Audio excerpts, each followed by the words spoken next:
Good morning, everybody. My name is Hans Jakob Mydske. I'm sitting in Oslo, giving this presentation about the introduction of electric vehicles in Norway, which looks like a great success. After this presentation, you will be able to submit questions on this site, and when you do, I'll try to reply as good as I can. I have to say that I'm not an expert in transport issues as such. I'm a consultant in energy management, and besides that, I'm a car owner myself, and I have been considering whether or not to buy an electric vehicle myself to change my diesel Passat with something electric. And this is where I look at some of the research that has been done by others, and maybe I add some other elements, which is more on the personal issue when you consider electric vehicle versus your old fossil car. The development in Norway, you can see on this slide, has been dramatic for the last four or 5 years. It started out in 2004 with a few cars sold per year,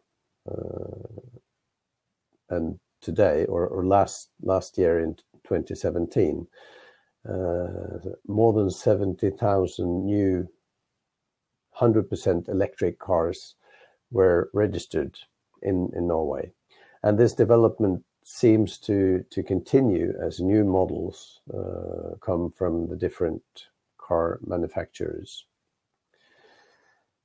So if we go to the first issue I would like to look at, the car thing is what I call it. A car to many people is as important as their clothing, their appearance in general. The car is a part of that. It means that you can, expose your personality through your car. And I think in some neighborhoods, the car is as important to show to your neighbors as your house and your garden and your flowers and everything. When the electric vehicle introduction started in Norway around 2004, these two examples are what people could buy. Small boxes of with 4 wheels, very limited range, strange appearance. Some people didn't even consider it to be cars. And you can see the sales of these cars were next to nothing. And a lot of attempts were done by industry startups to actually produce electric cars from scratch. In Norway, that worked for a few years, and then something happened around 2012, 2013. The big car manufacturers started to look at electric propulsion. Things started to develop in terms of batteries and range issues. And it was when Tesla launched their Model S. They have had the Tesla Roadster for some time already, but when the Tesla S was launched, things really started to shoot speed. Of course, the looks of the car is important. That's one thing. The other thing is the range. Of course, if you have a diesel car or a petrol car, you can just stop at the gas station and top it up. With the introduction of electric vehicles, the range became an issue. And from these small startup cars in 2004 with a range of maybe 60 to 80 kilometers per charge to Tesla S with between 300 to 400 kilometers on one charge, things really started to fall in place. Of course, this is about mobility. And if you can overcome the range anxiety, you can start looking at other things. The pictures here show the rush hour traffic inbound to Oslo in the morning. You see one or two buses, a few taxis in their own lane. And when the small Think car came in 2004, they were allowed to drive in the bus lane as well. This was nice. This was maybe the only reason why some people decided to buy an electric vehicle in those days. This is the situation today. The bus lane or the public transport lane on the highways are packed with electric cars. And the basic idea with these lanes, of course, was to give the buses and taxis and the public transport a free access or a better access in the rush hours. Nowadays, all the 3 lanes on this highway inbound to Oslo is full. So this is something that needs to be looked into. And I think the first development is to say that, well, and I think this happened last year, that electric vehicles can drive in the public bus lane if there are more than one person inside the car. So this sets some limitations to the use. Of course, the development of highways around the big cities have to be financed, and there are some quite heavy toll road taxes. So if you commute to Oslo every day, this is a cost of some importance to most people. And when you get into the city, you need to park your car. If you have an electric car, there are now under development, massive development actually, charging stations in the parking lots, parking houses, and for the time being free of charge to charge the car. So this has something to do with the mobility issue. Okay, so we've been discussing image, we have been looking into the mobility issue, and now we look at the value for money. This these were the cars you could buy in 2004. Of course, there was a price. There was some uncertainty concerning the lifetime of the batteries. How often do you need to change the battery packs in these cars? Which was a huge chunk of the cost of the car, in fact. Nowadays, you can look at these two cars. On the top here, you have a standard Volvo estate. In Norway, this car costs about 90,000 euros. These Teslas, considered to be more or less a supercar in terms of performance and how it looks, it costs more or less the same.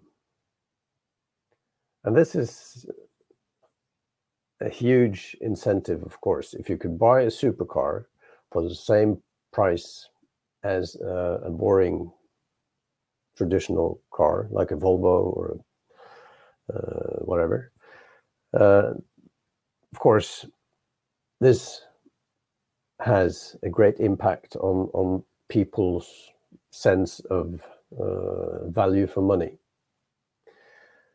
And this is because of the tax schemes. So this Volvo, about 2/3 of, let's say, the cost of this cars is taxes, VAT, weight taxes, CO2 tax, all kinds of taxes.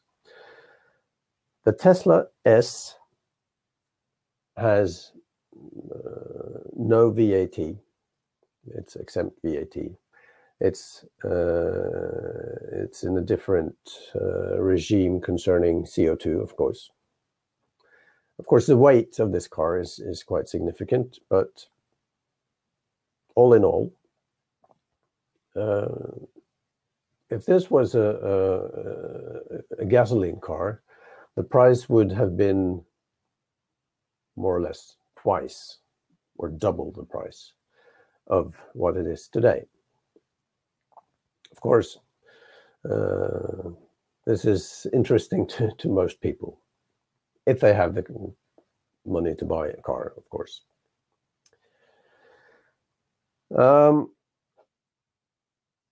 The research community have been looking at the development in Oslo and Norway in general, and find it interesting to try to see if this can be replicated in other countries. Of course, there are some basic elements which have made this development so particular in Norway. And this is, of course, the price of cars in general. It's, as I said, more or less 2/3 of the cost of the car is taxes. And if you could do something about the taxes, of course, you can influence the value for money, the sense of value for money for the clients or the customers.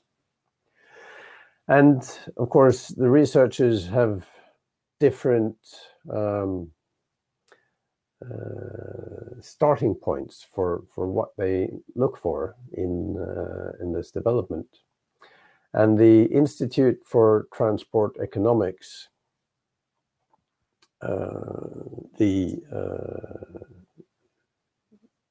Statistics Norway, and of course one of the foreign research institutions, the Pacific Institute for Climate Solutions in Canada, have different angles concerning how they see whether a scheme is successful or not.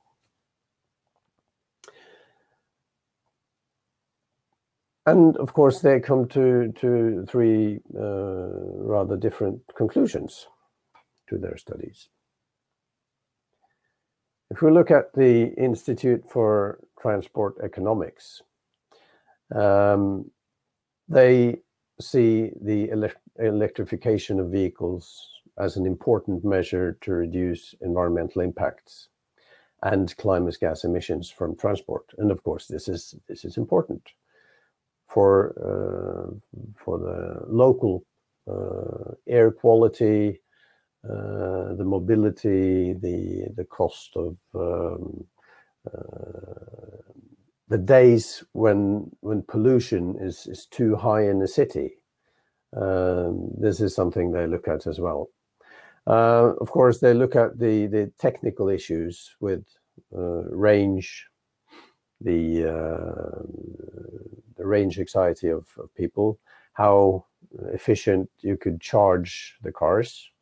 And of course, you may know that Tesla, when they started rolling out their cars, they also started to invest in free of charge charging stations, superchargers.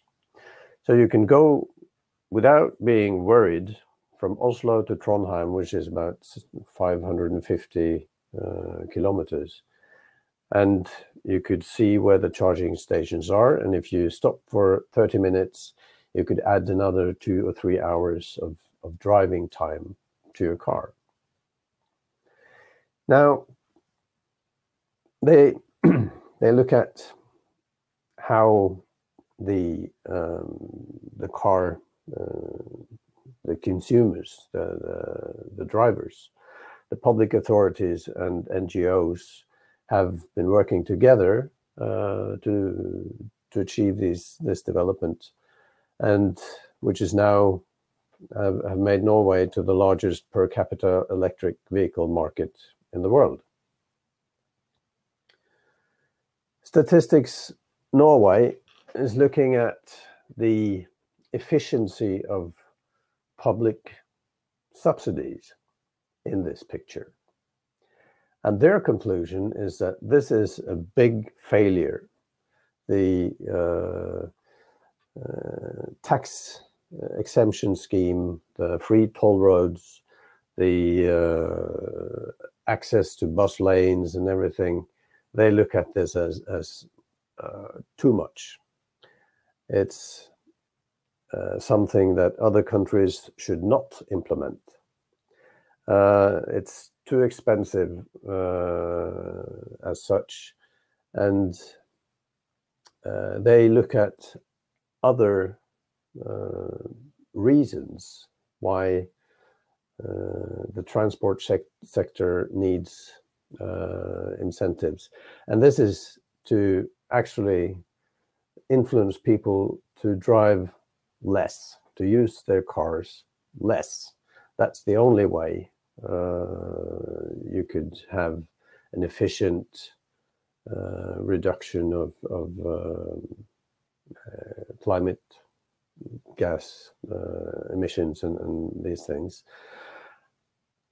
More taxes, not less.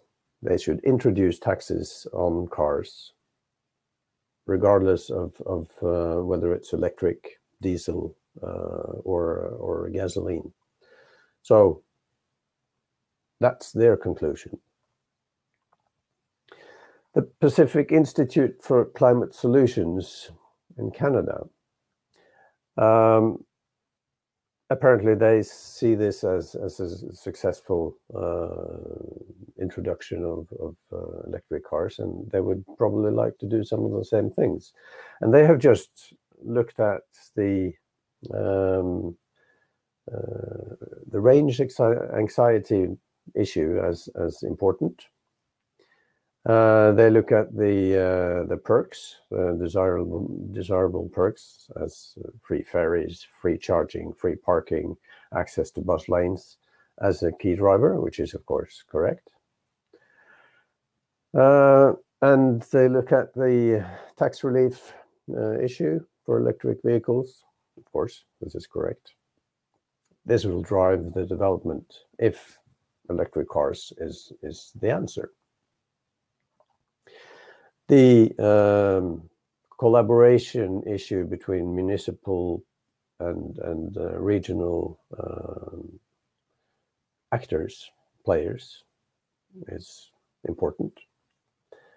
Of course, a long-term commitment from the politicians is important, because if you buy an electric car on today's incentive package, and in 4 years with a new government everything is turned upside down, this is not good. So long-term cross-party consensus is important.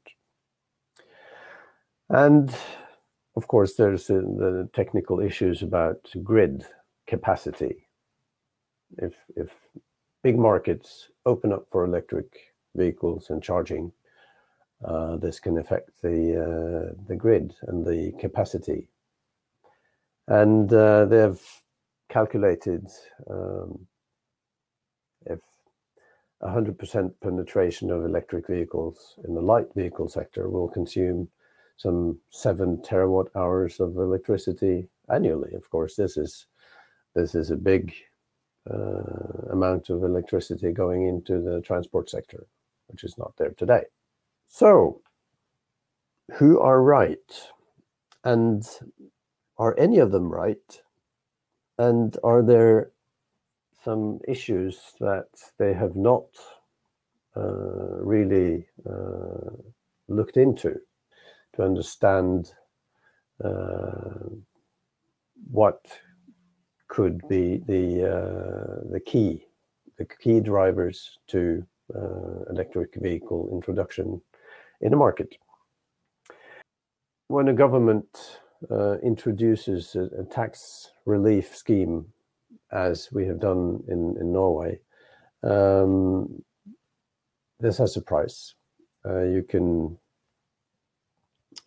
discuss pros and cons with this, but of course tax incentive schemes have a cost for society, and of course it's necessary to look into this. I think the issue they have not been looking into in a sufficient or in depth is the meaning of a car in general to people. And a car is more than a means of transport. It's a thing you use to expose or to show who you are. And I think it's the same everywhere, that if there are nice looking cars in your neighborhood, you would like to have such a car as well. And if these cars to a greater extent are electric cars, this affects your interest in electric cars. If the price of an electric car as well is lower than a normal diesel or gasoline car, it becomes even more interesting. And if you could use the electric car to go to your summer cabin or your mountain cabin, or to do your transport, to cover your transport needs in general, you don't need to have 2 cars, because this was something, the way people were thinking in the beginning. You could have your normal diesel Volvo or whatever you had, and in addition you could buy a small Think or a small Buddy or one of these early cars, just for your local transport issues. Now you can have 1 car, and that's sufficient, and you could put more money into that car. So I think the whole picture of how successful this introduction of electric vehicle introduction has been in Norway has multiple there are multiple reasons for this. And it is necessary for those countries who look at this to take all these into account. And I think we have not seen the end of the development of batteries and ranges and maybe hybrid systems with hydrogen, electricity, and other possibilities which we have not seen yet. The car is a particular thing to people, at least there in Norway, and you have to look at how people consider their car in a greater picture before you conclude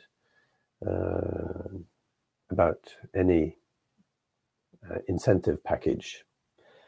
And it depends what you like to achieve, as these three research institutions come to different conclusions because they have different roles in how they should find answer to difficult questions.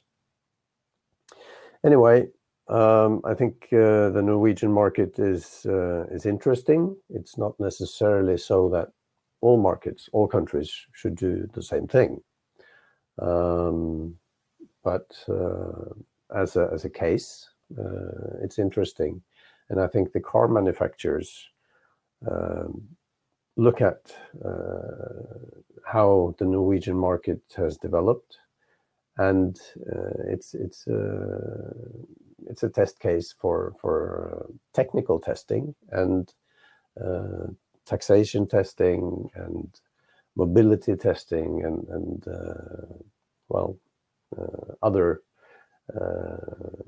elements that could be interesting to look at. I think that's what I was planning to say today, and if you have questions, as I said in the introduction, you can write them down, and I'll try to reply as good as I can. Thank you very much.